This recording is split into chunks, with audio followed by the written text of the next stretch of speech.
Dawn broke over Highwind Castle with a magnificent display of amber and crimson streaking across the eastern sky. The Harvest Festival's main day had arrived, and already the castle grounds bustled with activity as merchants set up their stalls and performers rehearsed their routines.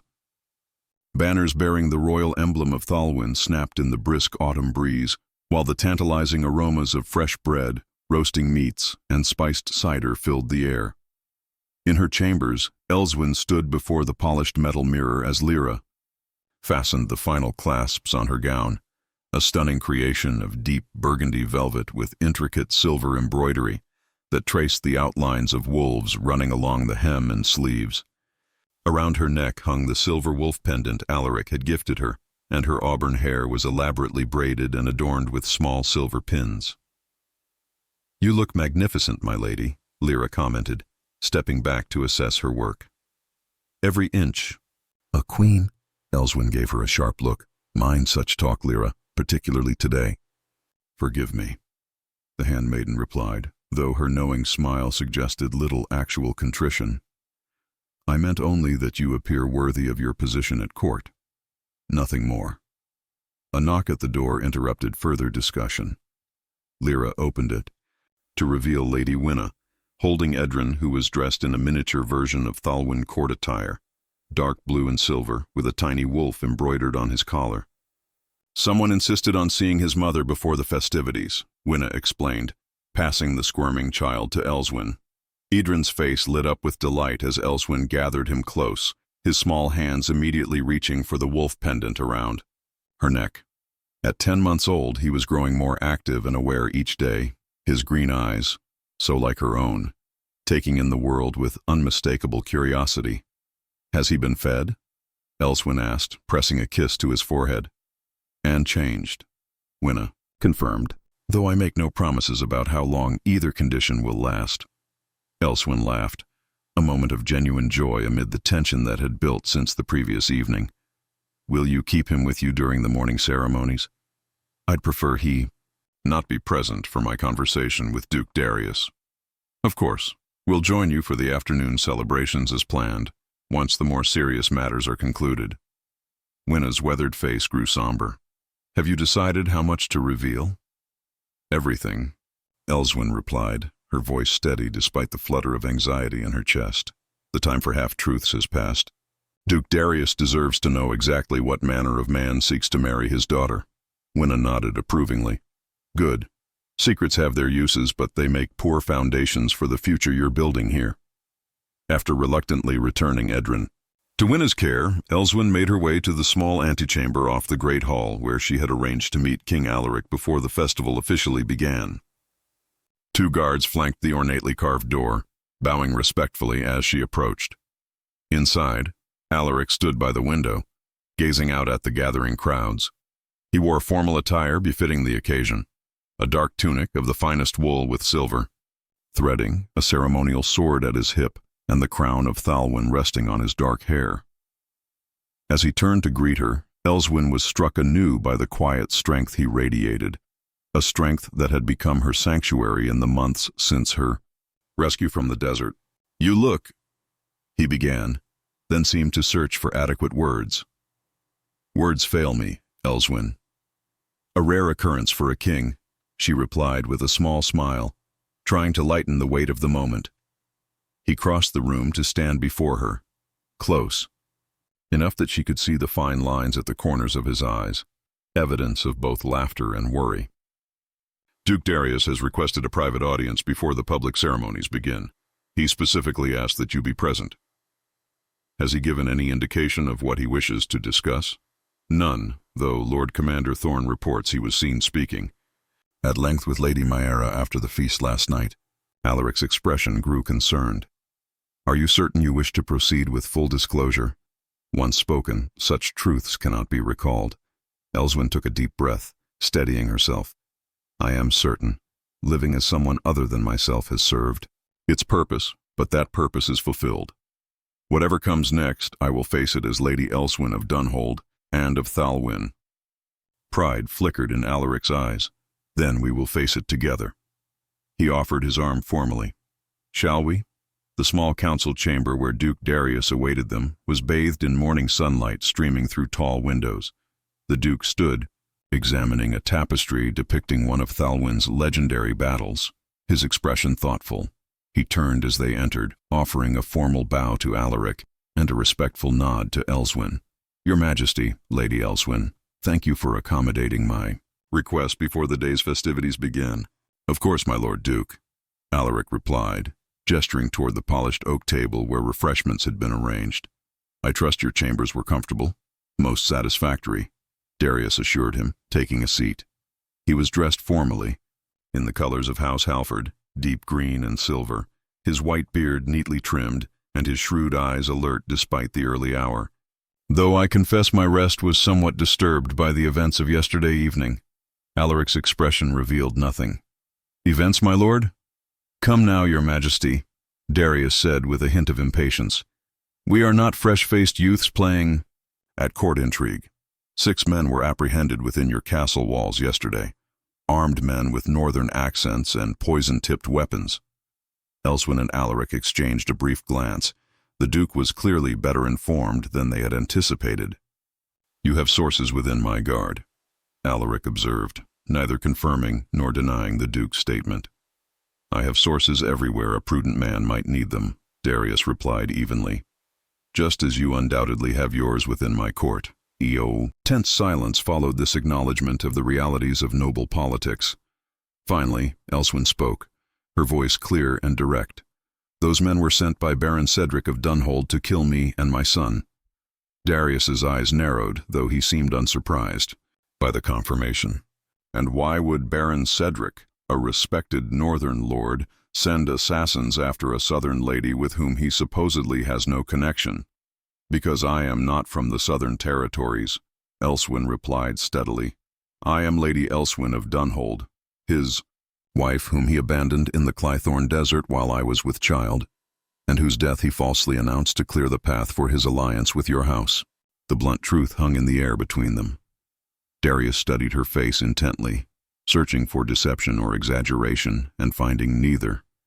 "These are grave accusations," he said finally. "What evidence supports them?" At a nod from Alaric, Elswyn continued. "The sworn testimony of King Alaric's men who found me near death in the desert. My son Edrin, born shortly after my rescue, whose age aligns precisely with my account. And most recently, the captured assassins who confessed their mission and its source. One of whom carried written payment authorization bearing Cedric's seal," Alaric added. "We have preserved this evidence, anticipating that such proof would eventually be necessary." Darius absorbed this information in silence, his expression unreadable. Then, surprisingly, he chuckled, a short, humorless sound. "I suspected something of this nature from the moment I heard rumors of a mysterious auburn-haired beauty at King Alaric's court," he admitted. "Cedric's sudden announcement of his wife's death always seemed convenient, especially given his immediate interest in my daughter's hand." "You knew?" Elswyn couldn't mask her surprise. "I suspected," Darius corrected. "Enough to make discreet inquiries, though not enough to confront him directly without evidence." His eyes hardened. Baron Cedric presented himself as a widower seeking a political alliance to strengthen the northern borders, a reasonable proposal on its face. While concealing the fact that he had attempted to murder his wife and unborn child, Alaric said, his voice tight with controlled anger. Darius nodded grimly. "Had I known the full truth, I would never have entertained his suit for Maera's hand. The Halfords do not ally themselves with men who betray their own blood." Elswyn felt a wave of relief wash over her. The Duke believed them, or at least believed enough to question Cedric's version of events. "What will you do now?" she asked. "That depends," Darius replied, fixing her with a penetrating gaze. "On what you intend to do, Lady Elswyn. Do you seek vengeance against your husband, restoration of your position at Dunhold, or something else entirely?" The question cut to the heart of matters she and Alaric had discussed only in the most general terms. What did she want, now that the truth was emerging? "Justice," she said after a moment's consideration. "Not vengeance.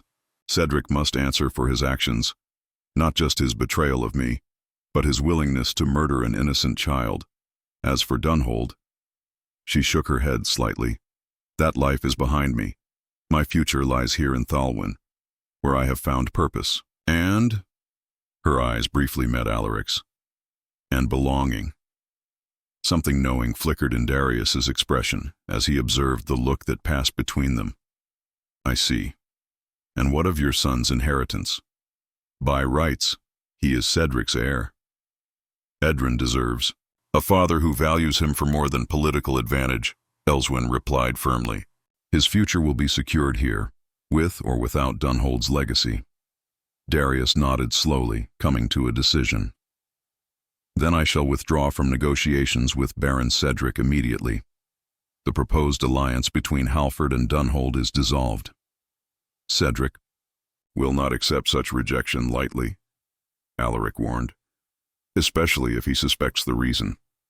Let him protest, Darius said dismissively. With the evidence you've gathered and my daughter's testimony that I acted on her reluctance to proceed, his options will be limited. He cannot afford open conflict with both Halford and Thalwyn. As they discussed the practical implications of this decision, Elswyn felt a weight lifting from her shoulders. For nearly a year she had lived with Cedric's shadow looming over her new life. Now, finally, that shadow was beginning to recede. The conversation was interrupted by a discreet knock. A royal messenger entered, bowing deeply. Forgive the intrusion, Your Majesty, but the festival opening ceremony awaits your presence. The people have gathered in the main courtyard. Alaric nodded, rising from his seat.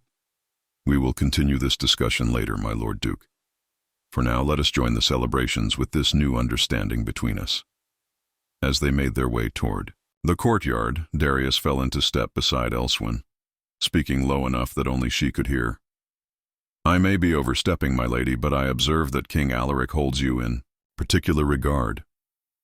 Elswyn maintained her composure, though she felt warmth rising to her cheeks. His Majesty has shown great kindness to both me and my son. Kindness, Darius repeated with a knowing smile. Is that what they're calling it these days?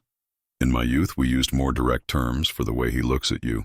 Before she could formulate a suitable response, they emerged into the sunlit courtyard, where hundreds of Thalwyn's citizens had gathered for the festival's official opening. A cheer rose from the crowd as Alaric appeared, with Lady Elswyn and Duke Darius flanking him on either side, a powerful image of unity between North and South that would soon carry implications far beyond this harvest celebration. The remainder of the morning passed in a blur of ceremonies and rituals. Alaric blessed the harvest bounty, knights demonstrated their skills in friendly combat, and children presented the first fruits of the season to their king. Throughout it all, Elswyn remained by Alaric's side, increasingly aware of how natural this position had become, and how the people of Thalwyn had accepted her presence there as right and proper. By midday, as the formal ceremonies gave way to more relaxed festivities, word had already begun to spread through the noble contingents. Duke Darius had withdrawn from marriage negotiations with Baron Cedric.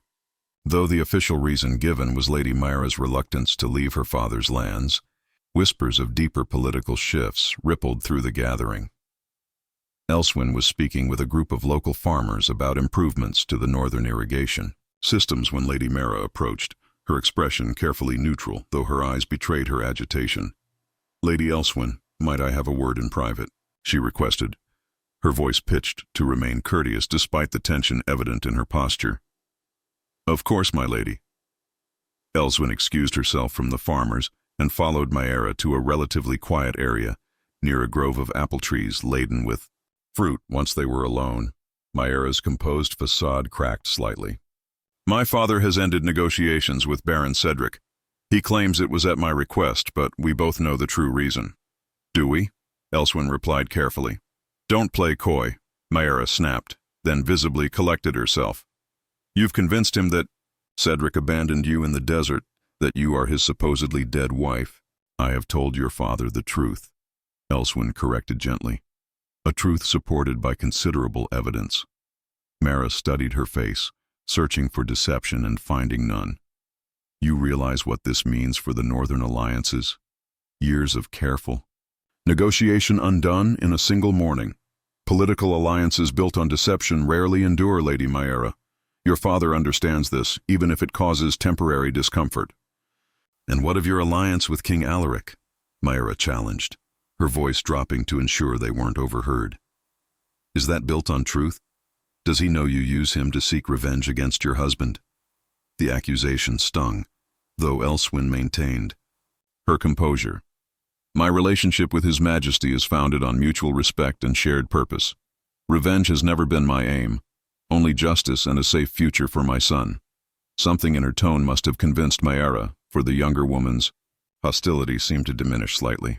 And if Cedric comes for you, he will not simply accept this humiliation. Then he will find me far better protected than I was in that desert. Elswyn replied with quiet certainty. And far stronger than the woman he thought he could simply erase from existence. The festival continued into the afternoon, with Idrun joining Elswyn as promised. The sight of the king's advisor with her son drew admiring glances from the common folk, who had come to respect Lady Elswyn for her advocacy on their behalf. When King Alaric himself appeared beside them, bending to speak to the child with genuine affection, the picture they presented was unmistakable, that of a family bound by more than mere political alliance. As the sun began its descent toward the western hills, casting long shadows across the festival grounds, a commotion arose near the main gates. Guards moved swiftly, forming a barrier as a group of riders entered the courtyard, their cloaks bearing the emblem of House Dunhold. At their center rode Baron Cedric himself, his face a mask of cold fury barely contained beneath a veneer of diplomatic courtesy. The confrontation Elswyn had both dreaded and anticipated had arrived at last. The time for secrets and careful maneuvering was over.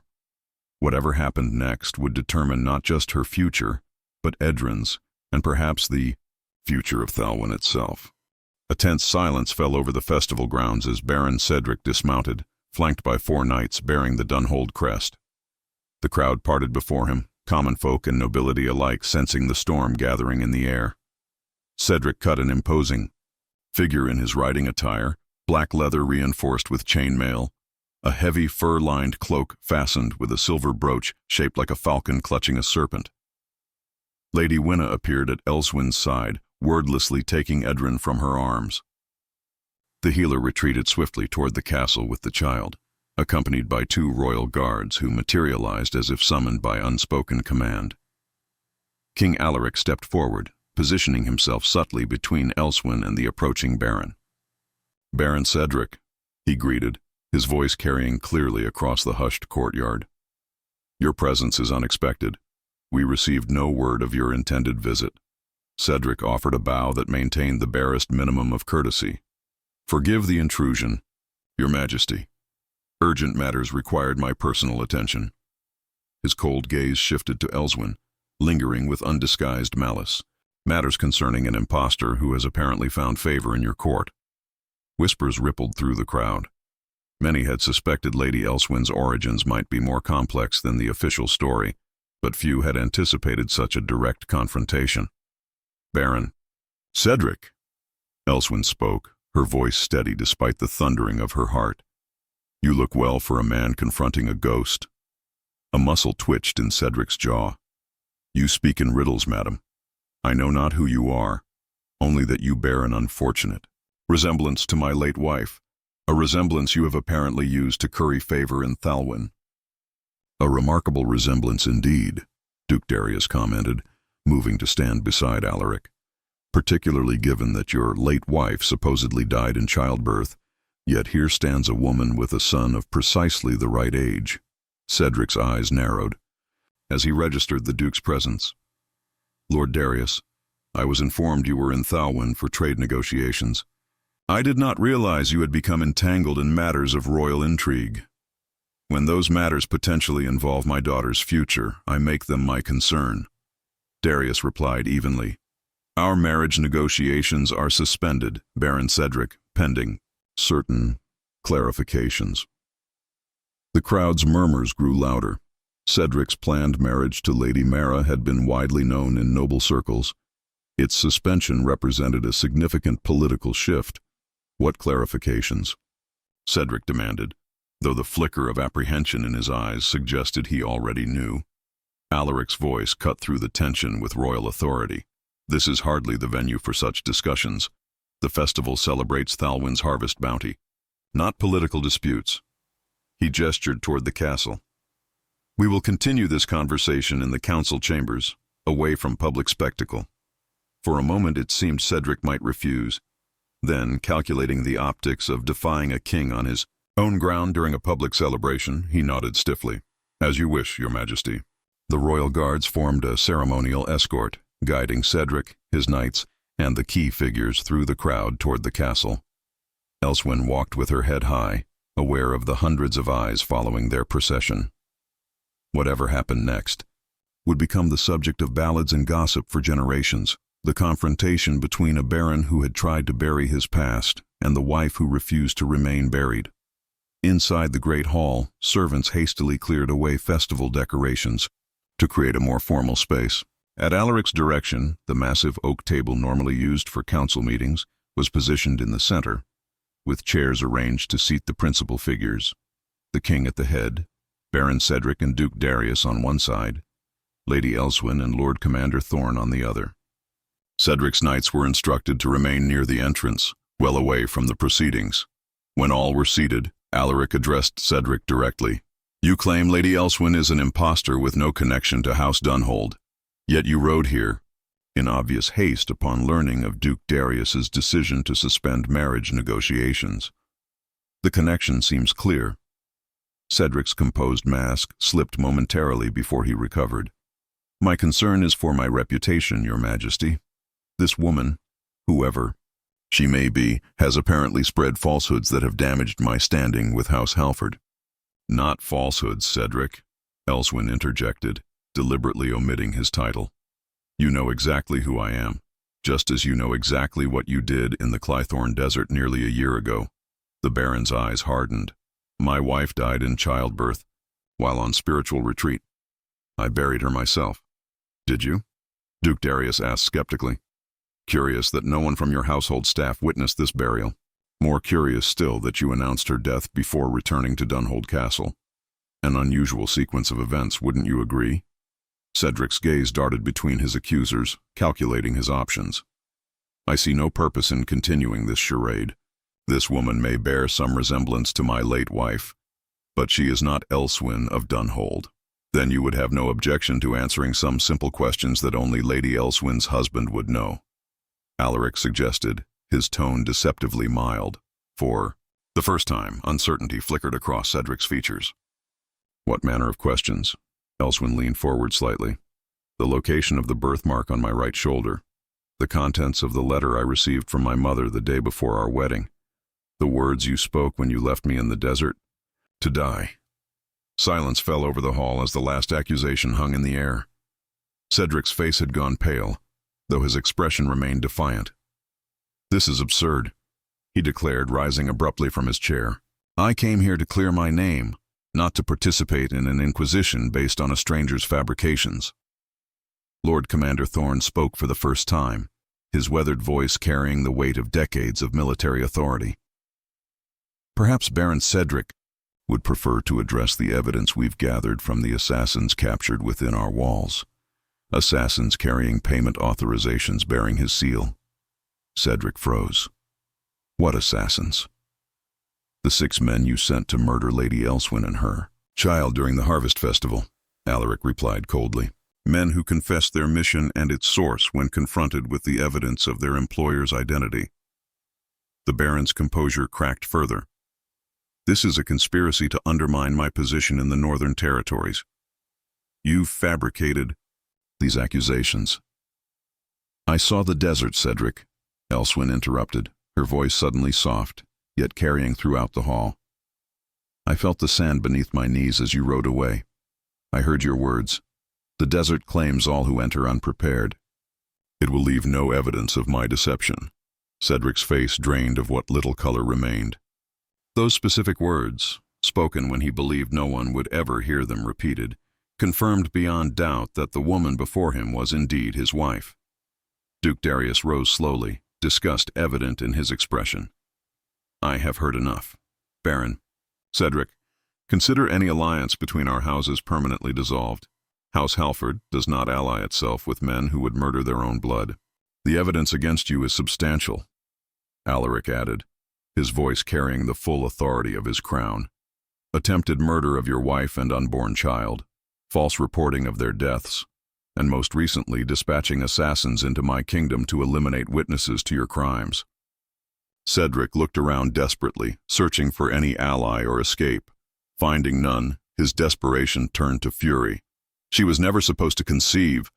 He spat, jabbing a finger toward Elswyn. Our marriage was political, a union of lands and influence. A child complicated everything, threatened the Halford alliance. So you left me to die. Elswyn finished for him, her voice steady despite the emotion coursing through her. Me and your unborn son. A decision you apparently failed to execute effectively, Thorne observed dryly. Cedric's admission had shifted the atmosphere in the hall.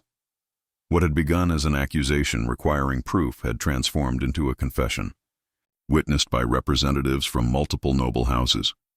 There would be no recovering from this, no diplomatic path back to the power he had cultivated so carefully. In a desperate final gambit, Cedric lunged across the table toward Elswyn, a dagger suddenly gleaming in his hand. If the desert wouldn't take you, then— He never finished the sentence. Alaric moved with surprising speed, seizing Cedric's wrist and forcing the blade away, while royal guards rushed forward. Within moments, the Baron found himself restrained, the dagger clattering to the stone floor. Baron Cedric of Dunhold, Alaric declared, his voice echoing through the hall. You are charged with attempted murder, false testimony, and attacking a member of the Royal Council within the sovereign borders of Thalwyn. You will be held until formal judgment can be rendered. As the guards led Cedric away, his face contorted with impotent rage, Elswyn remained seated, her composure intact despite the violent outburst. She had known this confrontation would come eventually, had prepared herself for Cedric's denial, his accusations, even his anger. Yet the reality of facing him again, of witnessing his final desperate lunge toward her with blade in hand, left her momentarily shaken. Are you hurt? Alaric asked quietly, returning to her side once Cedric had been removed. No, she assured him, though her hands trembled slightly. Just processing the reality that it's truly over. Duke Darius approached, his expression grave, but respectful. Lady Elswyn, I offer my sincere apologies for any role I unwittingly played in this affair. Had I known the truth from the beginning— You could not have known, she interrupted gently. Cedric has always been skilled at presenting the face others wish to see. It was that skill that nearly cost me my life. The Duke nodded thoughtfully. And your son? He is well? Thriving, Elswyn confirmed with a small smile. Lady Winna has taken him to safety within the castle. Good, Darius stroked his beard contemplatively. There remains the matter of Dunhold itself. With Cedric's crimes now exposed, questions of succession and governance must be addressed. Alaric and Elswyn exchanged a brief glance, communicating volumes without words, a connection forged through months of shared counsel and growing trust. Edrin is Cedric's legitimate heir, Elswyn acknowledged, though he is far too young to assume such responsibility. A regency would be traditional, Darius mused, with you as his mother serving as regent until he comes of age. The prospect of returning to Dunhold, to the castle where she had lived as Cedric's wife, where she had been valued only for the lands and connections she brought to the marriage, filled Elswyn with unexpected dread. In the months since her rescue, Thalwyn had become home in ways Dunhold never had. Her work on the Royal Council, her growing place among the people, and most significantly, her evolving relationship with Alaric, all would be left behind if she returned north as regent of her son's inheritance. Such decisions need not be made immediately, Alaric interjected, sensing her hesitation. Dunhold requires immediate stabilization, but formal arrangements regarding its future governance can wait until Baron Cedric's judgment is complete. Darius nodded in agreement. Wise counsel, Your Majesty. These matters should not be rushed, particularly when they affect multiple kingdoms. As the discussion turned to more immediate concerns, securing Dunhold in Cedric's absence, communicating the day's events to the other northern houses, resuming the festival with appropriate modifications. Elswyn found herself strangely detached. After months of living with Cedric's shadow looming over her new life, the sudden removal of that threat left her feeling both liberated and disoriented. Later that evening, as the festival continued with subdued celebrations, Elswyn stood on the battlements of the eastern tower, watching torchlight flicker across the castle grounds. Edrin slept peacefully in the nursery, guarded by both Lady Winna and royal sentries, while below, the people of Thalwyn danced and feasted, largely unaware of the full significance of the day's dramatic confrontation. She heard Alaric's approach before she saw him. The now familiar cadence of his stride, deliberately heavy enough to announce his presence rather than startling her. "I thought I might find you here," he said softly, joining her at the stone parapet. He had discarded his formal attire for simpler garments, though the authority of the king remained evident in his bearing. "How are you, truly?" Elswyn considered the question carefully, relieved, vindicated, and yet. She paused, searching for the right words, uncertain about what comes next. Darius raised valid questions about Dunhold, Alaric acknowledged. "As Edrin's mother, you have legitimate claim to serve as regent. And yet the thought of returning there fills me with nothing but dread," she admitted. "Dunhold was never truly home, merely the place I was expected to fulfill my duties as Cedric's wife." "And Thalwyn?"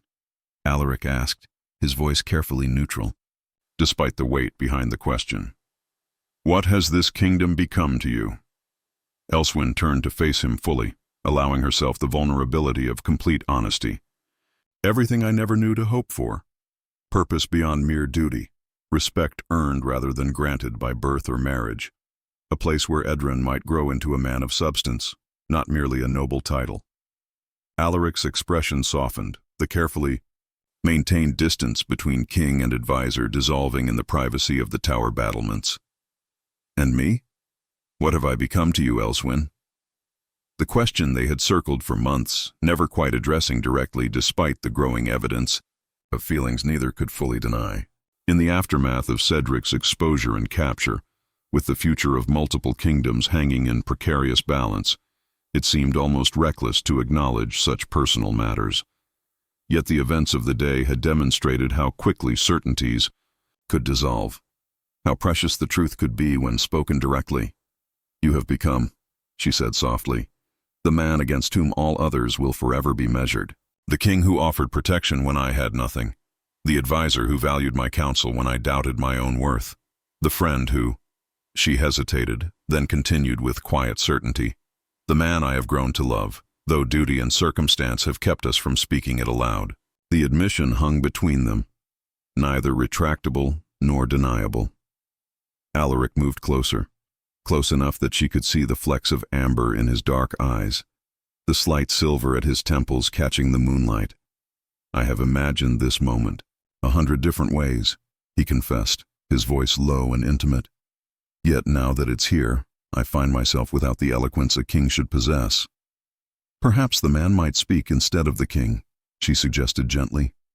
"The man," he said, taking her hands in his, "has loved you since you faced down Lord Reynard in your first council meeting, beautiful and fierce and utterly unintimidated by power or position." Elswyn felt warmth spread through her chest, a sensation of coming home stronger than any castle walls could provide. Whatever challenges lay ahead, Cedric's judgment, Dunhold's governance, the political ramifications across multiple kingdoms, they would face them together, not as king and advisor alone, but as two people who had found in each other something worth preserving against all odds. "What happens now?" she asked, practical even in this moment of revelation. Alaric's smile held both tenderness and determination. "Now we write our own story, one not dictated by Cedric's treachery or political necessity. Together." As the festival torches burned below and stars wheeled overhead, Baron Cedric's shadow finally lifted completely from Elswyn's future. Whatever path she and Alaric forged together would be of their own making, a path that had begun in the desperate sands of the Clythorn Desert and now stretched toward possibilities neither could have imagined when fate first brought them together. Spring had returned to Thalwyn, painting the landscape in vibrant hues of green and gold. 5 years had passed since the dramatic harvest festival that had seen Baron Cedric exposed and captured. In that time, much had changed, not just for Elswyn and Alaric, but for the kingdoms of the north and south alike. On the highest battlement of Highwind Castle, Elswyn stood watching a small figure in the training yard below. Edrin, now 6 years old, swung a wooden practice sword with surprising skill for his age, following the patient instruction of Lord Commander Thorn. The boy's auburn hair caught the morning sunlight as he executed a perfect defensive stance, earning approving nods from the gathered knights. "He grows more impressive each day," came a deep voice from behind her. Elswyn turned with a smile as Alaric joined her at the parapet. Though 5 years had added a few more strands of silver to his temples, the King of Thalwyn remained as commanding a presence as ever. His dark eyes, once described by court poets as stern as winter, now regularly held a warmth that had become familiar to those in his inner circle. "Thorn says he has a natural talent for swordplay," she replied as Alaric's arm slipped comfortably around her waist. "Though I'm more impressed by his patience. Most boys his age would have abandoned the drills for more exciting pursuits. He has his mother's determination," Alaric observed, watching as Edrin repeated a complicated maneuver, his small face set in concentration, "and her unwillingness to accept defeat." Elswyn laughed softly. "A quality that has served us both well, wouldn't you say?" Indeed it had. The path from that revelatory moment on the tower 5 years ago to the present day had not been without its challenges. Cedric's formal trial had drawn representatives from noble houses across multiple kingdoms, all eager to witness the downfall of a man whose ambition had finally overreached his cunning. The evidence against him had been overwhelming, not just Elswyn's testimony and the confessions of the captured assassins, but records uncovered in Dunhold Castle revealing his elaborate plans to claim the infant Edrin had died alongside his mother, clearing the path for his alliance with House Halford. "The ambassador from Dunhold arrives today," Alaric reminded her, his tone carefully neutral. "Are you prepared for the meeting?" Elswyn nodded, her expression thoughtful. "As prepared as one can be to discuss the future of a place that exists more in memory than reality for me now." The governance of Dunhold had presented perhaps the most complex challenge in the aftermath of Cedric's downfall. As Edrin's mother, Elswyn had legitimate claim to serve as regent until he came of age. Yet her life and heart had become firmly rooted in Thalwyn, particularly after her marriage to Alaric 3 years prior. The solution they had eventually crafted represented a new model of governance for the region. Dunhold was administered by a council of respected northern lords and common representatives, with quarterly reports sent to Thalwyn for review by Queen Elswyn, a title that still sometimes felt surreal when she heard it addressed to her. Edrin remained the legitimate heir, to assume control when he reached maturity, though whether he would choose to rule Dunhold directly or continue the council system remained a question for the future. "He may bring up the northern trade routes again," Alaric commented, referring to an ongoing negotiation between the kingdoms. Lord Percival was quite insistent in his last correspondence. "Percival always was the most ambitious of the council members," Elswyn replied with a knowing smile. "Though in this case his proposals have merit. Opening the eastern pass would benefit both Dunhold and Thalwyn." Their conversation was interrupted by the patter of small feet on the stone stairs. A moment later, a little girl of 3 winters burst onto the battlement, her dark hair flying behind her and her blue eyes, so like her father's, wide with excitement. "Mama, Papa, Uncle Darius is here," she announced breathlessly, stumbling slightly in her haste. Alaric scooped up Princess Elena before she could tumble against the stones, lifting her high as she giggled with delight. "Is he now? And did you remember to greet him properly, little wolf?" Elena nodded vigorously. "I curtsied just like Lady Winna showed me, and I didn't even step on my dress." "A remarkable achievement indeed," Elswyn praised, smoothing a wayward curl from her daughter's forehead. "Where is he now?" "In the great hall with grandmother," Elena replied, referring to Alaric's mother, the Dowager Queen, who had returned. from the Western Isles 3 years ago to attend the royal wedding and had remained at court since, utterly captivated by her grandchildren. Then we shouldn't keep them waiting, Alaric decided, setting Elena back on her feet but maintaining a protective hand on her shoulder. Run and tell Master Reeves we'll be down shortly. As their daughter scampered back down the stairs, Elswyn and Alaric shared a moment of quiet appreciation for the family they had built. One neither had fully envisioned before fate brought them together. "She has your spirit," Alaric observed, "and thankfully your grace. The court scribes still remind me of how I regularly tripped over my ceremonial robes as a child. Yet you turned out adequately regal in the end," Elswyn teased, straightening the wolf emblem pinned to his tunic. "Most days, at least." In the great hall, they found Duke Darius, now 70 and more silver than dark, but still sharp-eyed and formidable, engaged in animated conversation with the Dowager Queen. The two had developed an unexpected friendship. Over the years, their shared experiences as parents of monarchs creating common ground despite their different backgrounds. "Your Majesties," Darius greeted them with a formal bow that belied the familial warmth in his eyes. Though no blood relation, he had become something of an honorary grandfather to both Edrin and Elena, his frequent visits to Thalwyn, cementing the alliance between the kingdoms. "Duke Darius," Alaric responded with equal formality before breaking into a genuine smile. "Or should I say Uncle Darius, as my daughter insists on calling you?" "I find I prefer the latter," Darius admitted with a chuckle, though perhaps not in formal diplomatic communications. The easy camaraderie between them would have been unimaginable 6 years ago, when Thalwyn and the northern houses maintained cordial but distant relations. Now trade and cultural exchanges flowed freely across borders once marked primarily by suspicion and occasional conflict. "How fares Lady Maera?" Elswyn inquired as they moved to a more private sitting area. Darius's daughter had eventually married, a prince from the Eastern Territories, a match that had helped stabilize relations in that region as well. "Thriving," Darius replied with grandfatherly pride. "She's expecting their second child this summer, and she sends her regards along with an invitation for Princess Elena to visit when she's a bit older." As their conversation continued, covering both personal matters and affairs of state, servants arrived with refreshments, including the spiced cider that had become a castle specialty under Elswyn's direction. The Dowager Queen excused herself to supervise Elena's midday lessons, leaving the three to discuss more serious matters. "I've received reports from Dunhold that may interest you," Darius said, his tone shifting to reflect the change in subject. "The lands surrounding the Clythorn Desert have begun to bloom." Elswyn's eyebrows rose in surprise. "Bloom? That area has been barren for generations." "Indeed, which makes the change all the more remarkable.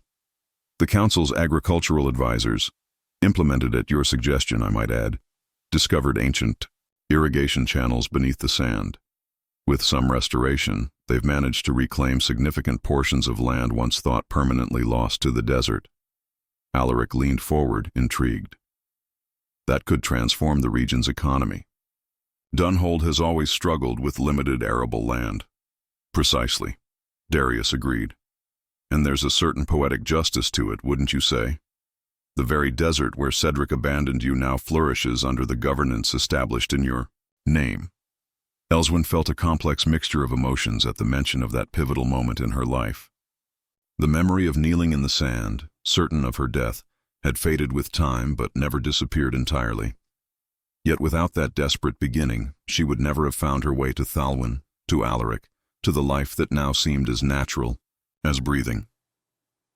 "What became of the irrigation project I proposed for the southern villages?"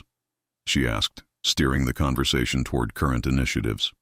"Completed ahead of schedule," Darius reported with evident satisfaction.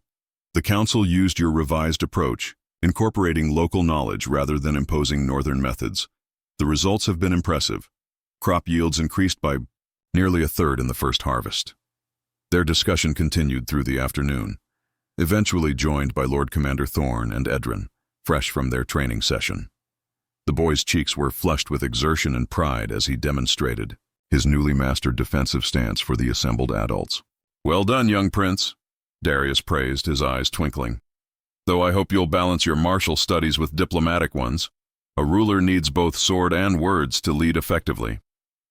Mother says the same, Edrin replied earnestly. She's teaching me about the council system at Dunhold and how it protects the people's voices. Elswyn felt a surge of pride at her son's words. Despite his young age, Edrin showed a remarkable understanding of responsibility and justice, values she had strived to instill in him from his earliest years. Whether he eventually chose to rule Dunhold directly or continue his life in Thalwyn, she knew he would carry those principles with him.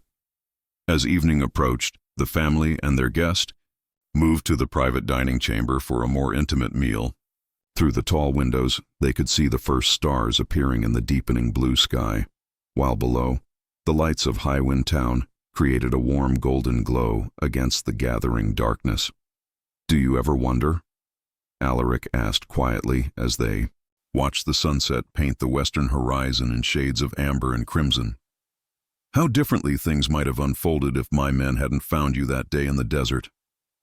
Elswyn considered the question thoughtfully. "Sometimes, but I prefer to focus on the life we've built rather than the one that might have been lost." "A wise approach," Darius commented, raising his goblet in a subtle toast.